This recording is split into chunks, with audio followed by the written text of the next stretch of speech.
Hello అందరికీ welcome to Bhargavi trendy collection 03.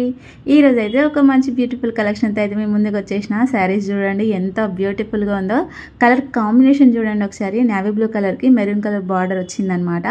Saris వచ్చేసి Mangalagiri visco silk saris. దీంట్లో పళ్ళు పాటు చూడండి ఒకసారి ఎంత రిచ్గా ఉందో. దీంట్లో బ్లౌజ్ వచ్చేసి మెరూన్ కలర్కి చిన్న చిన్న ఫ్లవర్స్ వస్తాయి అన్నమాట. ఈ శారీ కాస్ట్ వచ్చేసి జస్ట్ 850 ఫ్రీ షిప్పింగ్లో మన కలెక్షన్లో అవైలబుల్గా ఉంది. దీంట్లో కలర్ కాంబినేషన్స్ ఉన్నాయి, ఒకసారి చూద్దాము. కలర్స్ చూడండి. ఎల్లో కలర్కి మెరూన్ కలర్ బార్డర్ వస్తుంది. బార్డర్ ఏది ఉంటే బ్లౌజ్ అది ఉంటుంది అనమాట కాంట్రాస్ట్లో. నెక్స్ట్ కలర్ వచ్చేసి దీంట్లో మంచి మెరూన్ కలర్ అనమాట. నెక్స్ట్ కలర్ వచ్చేసి మంచి గ్రీన్ కలర్కి maroon colour border. Next all favourite అందరికి ఇష్టమైన కలర్ బ్లాక్ కలర్. చూడండి ఎంత బాగున్నాయి శారీస్. ఈ శారీస్ కనుక మీకు నచ్చినట్టయితే స్క్రీన్ మీద నెంబర్ ఉంటుంది, ఆ నెంబర్కి వాట్సాప్ చేసి ఆర్డర్ కన్ఫర్మ్ చేసుకోండి. ఓకేనా? థ్యాంక్ యూ మరి.